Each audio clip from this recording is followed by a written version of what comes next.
எல்லாருக்கும் வணக்கம். இன்றைக்கி டிசம்பர் மாதம் 27ஆம் தேதி. நேற்றுக்கு என்னுடைய பிறந்த நாளுக்கு வாழ்த்து தெரிவித்த அனைவருக்கும் என்னுடைய மனமார்ந்த நன்றி. இந்த 27ஆம் தேதி டிசம்பர் மாதம் தமிழக அரசியலில் ஒரு கோமாளித்தனமான ஒரு கூத்து அரங்கேறி இருக்கிறது. தமிழக பாஜகவினுடைய தலைவர் திரு அண்ணாமலை அவர்கள் தன்னை சவுக்கால் அடித்து கொண்டிருக்கிறார். ஒரு 6 முறை அடித்து கொண்டிருக்கிறார். அதற்கு காரணம் என்னவென்று கேட்டால் அது தமிழ்நாட்டில் சட்டம் ஒழுங்கு சரியில்லை அப்படிங்கிறார். இவர் என்ன தமிழ்நாட்டு டிஜிபியா இல்லை தமிழ்நாட்டு முதலமைச்சரா? இவர் என்ன தமிழ்நாட்டினுடைய சட்டம் ஒழுங்கு சவுக்கால் அடிச்சுக்கிறது? இப்போ பாரதிய ஜனதாவில் இருக்கிற தமிழ்நாட்டில் இருக்கிற ஒழுக்கக்கேடுக்கு இவர் தினசரி சவுக்காலில் அடிச்சிட்டு இருக்கணும். எவ்வளவு பெண்கள் புகார்லாம் வந்தது, அதை பற்றியெல்லாம் கவலைப்படாமல் இவர் என்னமோ இது இந்த மாதிரியான ஒரு கேவலமான ஒரு கோமாளித்தனமான தலைவரை தமிழகம் இதுவரை பார்த்ததே கிடையாது.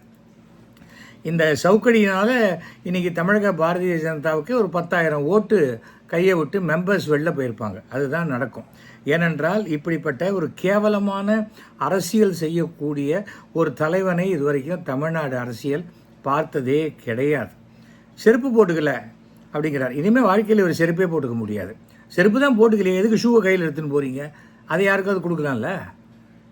ஆனால் செருப்பு போட்டுக்கலைங்கிறது அண்ணாமலை முடிவெடுத்திருப்பது யாருக்கு லாபம் என்றால், மாதத்துக்கு அவர் குடும்பம் நடத்துறதுக்கு 10 லட்ச ரூபா கொடுக்குறேன்னு சொன்னாங்களே அவங்க நண்பர்கள், அவர்களுக்கு இந்த செருப்பு செலவு மிச்சம். அவ்வளோதான். இதே மாதிரி அண்ணாமலை பண்ணிக்கிட்டு இருந்தால் பாஜகவை ஜனங்களே ஓட ஓட விரட்டி விட்டுருவாங்க. சவுக்கால் இவர் அடித்து கொள்ள வேண்டிய நேரமே கிடையாது. சவுக்கால் அடித்து இவர் விரட்டப்படுவார். இதுதான் நடக்கும். ஏனென்றால் நல்ல வேளையாக நான் பாரதிய ஜனதாலேருந்து வெளில வந்துட்டேன். இல்லைன்னா என்ன சவுக்கால் அடிச்சிருப்பாங்க. எதுக்கடா இப்படிப்பட்ட ஒரு கட்சியில் போய் இருக்க? அசிங்கம் பிடிச்ச ஒரு சின்ன பேசிக் மேனர்ஸ் கூட தெரியாத, ஒரு டீசென்சி கூட தெரியாத, ஒரு அடிப்படை அரசியல் தெரியாத ஒரு தலைவன் கட்சியில் போய் நீ இருக்கலாமான்னு சொல்லி என்ன சவுக்கால் அடிச்சிருப்பாங்க? சவுக்கால் அடிச்சுக்கிறது ஒரு தகுதியா? என்ன பைத்தியக்காரத்தனமாக இல்லை? அப்படி பார்த்தால் தமிழ்நாட்டுக்கு சிறந்த தலைவராக எம்எஸ் பாஸ்கர் தான் போடணும், நடிகர். அவர் ஒரு படத்தில் டான்ஸ் ஆடிக்கிட்டே சவுக்கால் அடிச்சுப்பார். அதுதான் சிறப்பு. இவருக்கு அதெல்லாம் தெரியலை. சுற்றி இந்த சவுக்கை வாடகைக்கு விட்டவன், அப்புறம் அந்த சவுக்குக்கு காசு கொடுத்தவன்லாம் ஒரு 4-5 பேர் நிற்கிறாங்க. கேமராமேன் மாத்திரம் 7-8 பேர் நிற்பாங்க. என்ன கூத்து இது? இதெல்லாம் அரசியல் பண்ணுறதுக்கா? என்னைக்கு ஜனங்கள்கிட்ட போய் சாதனைகளை சொல்கிறோமோ அது வரைக்கும் ஒரு ஓட்டு கூட விழாது. ஆக்சுவலாக பார்த்தா இந்த தமிழக தலைவராக அண்ணாமலையை யார் தேர்ந்தெடுத்தாங்களோ டெல்லியில், அவங்க தான் 100 தடவை தன்னை சவுக்கால் அடிச்சுக்கணும். பிஎல் சந்தோஷ் அப்படி இருக்கிறவங்க தான் அடிச்சுக்கணும். என்ன பண்ணுறது? நாம் தலையில் அடிச்சுக்கலாம். கர்மாந்திர அரசியலை பார்க்கும்படி ஆயிடுச்சே இந்த மாதிரி தமிழக பிஜேபியில் அப்படின்னு சொல்லி செருப்பு போட்டுக்க மாட்டேன். சரி, நீ சவுக்கால் அடிச்சுக்கிறதுக்கு எதுக்கு பச்சை கலர் ட்ரெஸ்ஸு? முருகனுக்கு கோயிலுக்கு போகிறேன், முருகன்கிட்ட வேண்டிக்க போகிறேன். முருகன் சொன்னாரா யாராவது சவுக்கால் அடிச்சுக்காங்க, சவுக்கால் அடித்தாதான் என்கிட்ட பார்க்கணும்னு சொன்னாரா? என்ன காரணம்? ஏதாவது ஒன்று சொல்லுங்கள். அந்த பேச்சு பைத்தியகாரத்தனமான பேச்சு. இந்த மாதிரி ஒரு கோமாளித்தனமான இவர் இந்த அழகில் இவர் விஜய்க்கு அட்வைஸ் பண்ணுறாரு, துணை முதல்வர் உதயநிதிக்கு அட்வைஸ் பண்ணுறாரு, ஒரு கவுன்சிலர் கூட சீட்டு ஜெயிக்காத அண்ணாமலை இவங்க யாருக்கும் அட்வைஸ் பண்ண கொஞ்சம் கூட தகுதியே கிடையாது. போலீஸ்லேருந்து ஆல்மோஸ்ட் விரட்டப்பட்டவர், நானே ராஜினாமாவா பண்ணுறேன் அப்படின்னு சொல்லி வெளியில் வந்த ஒரு ஆள். அந்த தொழிலுக்கும் ஜஸ்டிஃபிகேஷன் கிடையாது. எங்கேயுமே உண்மையாக இல்லாத ஒருத்தர் அப்படி போய் சொல்கிற ஒரு ஆள் அரசியலுக்கு தேவை. ஆனால் இப்படிப்பட்ட மட்டமான அரசியல் பண்ணுறவங்க நாங்கள் பார்த்ததே கிடையாது. என்னுடைய லைஃப்பில் நான் இந்த மாதிரி ஒரு அரசியல்வாதியை உலகம் முழுக்க இல்லை, இந்தியா முழுக்க பார்த்தது கிடையாது, உலகம் முழுக்கவும் பார்த்தது கிடையாது. கோமாளித்தனத்துடைய உச்சக்கட்டம். சர்க்கஸில் பஃபூனாக போக வேண்டியவங்கெல்லாம் ஒரு கட்சிக்கு தலைவராக வந்தால் இப்படி தான் நடக்கும். அதுக்கு மேலே எங்கள் ட்ராமெல்லாம் இவ்வளோ காமெடி கிடையாதுங்க. இன்றைக்கி காலையிலேருந்து பார்த்தா அந்த சிரிப்பு சேனல் பார்க்குறதெல்லாம் விட்டுட்டு இன்றைக்கி அண்ணாமலை சவுக்கால் அடிச்சுக்கிறது பார்த்து குழந்தைங்கள்லாம் கைத்தட்டுது. இந்த குரங்காட்டி சொன்னோன்னே ஏய் ராமா குட்டிக்கரணம் போடுறானோன்னு குழந்தைங்க கைத்தட்டுற மாதிரி அண்ணாமலை சவுக்கால் அடிச்சோன்னே அப்படி கைத்தட்டுதுங்க. ஸோ இனிமேல் குழந்தைகள் ஃபேன்ஸ் ரொம்ப ஜாஸ்தி அண்ணாமலைக்கு.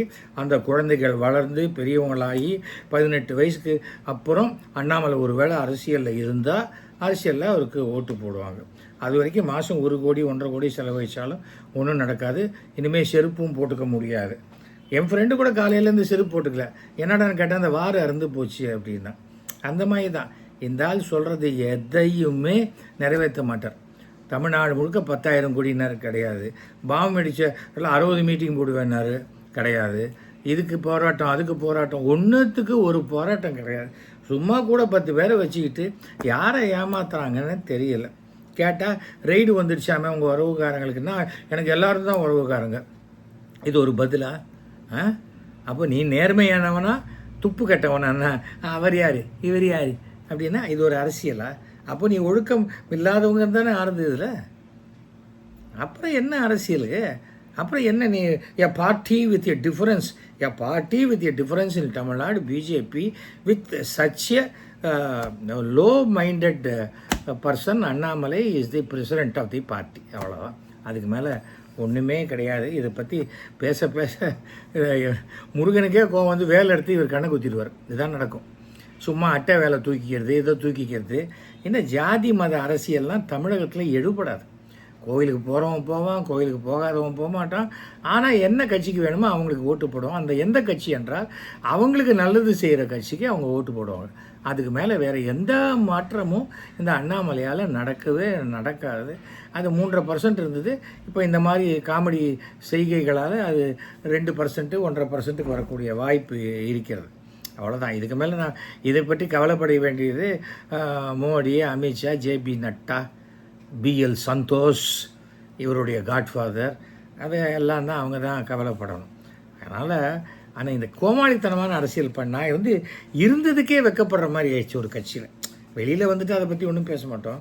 ஆனால் இந்த கட்சியிலாடா நம்ம இருந்தோம் அப்படின்னு சொல்கிற அளவுக்கு கேவலப்படுத்தக்கூடிய ஒரு தலைவனை கொண்ட ஒரு கட்சி தான் தமிழக பாஜக. அதுக்கு கூடவே 4-5 பேர், ஐயோ இது ஒரு தவம், இதை பார்க்கவே எனக்கு சங்கடமாக இருக்கிறது, கோயம்புத்தூர்லேருந்து கூட ஜால்ராக்கள். ஏன்னா அதுக்கு பதவி ஒழுங்காக நிலைச்சா போகிறோம். கட்சி எப்படி போனால் நமக்கு என்ன, ஏதோ கேட்குற இடத்துல கையெழுத்தை போட்டு வர துட்டை வாங்கினு சந்தோஷமாக இருக்கலாம். என்ன பண்ண முடியும் சொல்லுங்கள்? இப்படி இருந்தால் பார்த்து எப்படி உருப்பிடும்? அரசியல் என்னத்தை பண்ணுவீங்க? நீங்கள் இப்படியே பண்ணிகிட்டு இருந்தீங்கன்னு வச்சுக்கோங்களேன், திமுக யார்கிட்டையும் போய் ஓட்டே கேட்க வேண்டாம், அவன் ஃபுல் ஸ்வீப்பில் வந்துடுவாங்க. 40 எங்களுது தான், திமுக அத்தனை ஓடுன்னு கத்திட்டு 40 சீட்டையும் விட்டு அதில் கிட்டத்தட்ட 12 இடம் டெபாசிட்டு போய் கூட வாய் குறையலை. நாங்கள் இத்தனை % வாங்கியிருக்கோம், நாங்கள் இத்தனை மார்க்கு தான் வாங்கியிருக்கோம். ஏன் உட்கார வேண்டியது தானே பார்லிமெண்ட்டில்? நான் கொஞ்சம் குறைச்சலாக தான் வாங்கியிருக்கோம், தரையில் உட்காந்துக்கிறேன், அரை MP கொடுங்க அப்படின்னு. ஏதாவது சின்ன குழந்தைங்கள்லாம் பார்த்து சிரிக்கிற மாதிரி பண்ணக்கூடிய ஒரு கட்சி வளர்றது ரொம்ப கேவலமாக இருக்குது. முதல்ல கட்சிக்கு தேவை ஒழுக்கம். 269 கிரிமினலுக்கு மேலே வச்சுக்கிட்டு ஃபைனான்ஸ் கம்பெனி ஊரில் இருக்கிறவங்களாம் ஏமாத்துறவனுக்கெல்லாம் பதவியை கொடுத்துக்கிட்டு அவங்க எல்லாரையும் கூட வச்சுக்கிட்டு அப்புறம் நம்ம வந்து அடுத்தவங்களை பற்றி அட்வைஸு. யாருக்கு அட்வைஸு? என்ன இவர் யார்? இவர் அரவக்குறிச்சியில் எலெக்ஷனில் நிற்கும்போது மோடி ஃபோட்டோவை போட்டால் அது நமக்கு ஓட்டு வராது போயிட்டு போது மோடி ஃபோட்டோ இல்லாத ஓட்டு கேட்ட ஆள். கவுன்சிலர் கூட ஜெயிக்கலை இந்த ஆள். இவங்கெல்லாம் தலைவராகி தமிழக அரசியலை பார்க்கணுன்னா பாதி பேர் ஓட்டு போடுறதையே நிறுத்திடுவாங்க. இப்படிப்பட்ட அரசியலே வேண்டாம், அப்படி நிறுத்தக்கூடாது. இப்படிப்பட்டவங்களுக்கு எதிரான ஓட்டுக்களை போடணும். அப்போ தான் இந்த மாதிரி பார்ட்டி இல்லாத போகும்போது அரசியல் சுத்தப்படும். அது எவ்வளோ அசுத்தம்னு சொன்னாலும் இந்த மாதிரி அசுத்தங்கள்லாம் இல்லாத போய் ஓரளவுக்கு சுத்தப்படக்கூடிய வாய்ப்பு இருக்கும். மீண்டும் மீண்டும் அண்ணாமலை 6 தடவை அடிச்சுக்கிட்டோன்னா அங்கே பின்னாடி இருக்கிறவங்களாம் ஓன்னு கத்தினாங்களாமே, ஒன்ஸ் மோர்னு. அந்த சவுக்கை கூட சரியாக அடிச்சுக்கல போல இருக்கு. இது என்ன பெரிய விஷயமா? முன்னாடி ராத்திரியே டாக்டர்கிட்ட கேட்டால் போகிறது, நல்லா மரத்து போகிறதுக்கு முதுகில் ஆயின்மெண்ட்டு நல்லா தடவி விட்டால் அவ்வளோதான். அடிச்சுட்டு போனால் யாருக்கு தெரிய போகுது? ப்ரிப்பேர் பண்ணி அடிச்சுக்கிறது. ரோட்டில் இந்த காசுக்காக அடிச்சுக்கிறாங்க பாருங்க, அவங்க காலில் விழுந்து கும்பிடலாம். அவன் தன்னை வருத்தி கொண்டு தன்னுடைய ஒரு பிழைப்புக்காக ஏதோ பண்ணுறான். ஆனால் இந்த மாதிரி கேவல கூத்துக்கள்லாம் பண்ண மாட்டாங்க. அது ரொம்ப very sorry to say this, ஒரு பார்ட்டியை விட்டு வெளியில் வந்தால் கூட அதை பற்றி பேசக்கூடாதுன்னு நினைக்கிறேன். ஆனால் இப்படிப்பட்ட கோமாளிகள்லாம் இருக்கும்போது நிறைய நகைச்சுவை நடிகர்கள் மனசு ரொம்ப கஷ்டப்படுறாங்க தமிழ்நாட்டில்.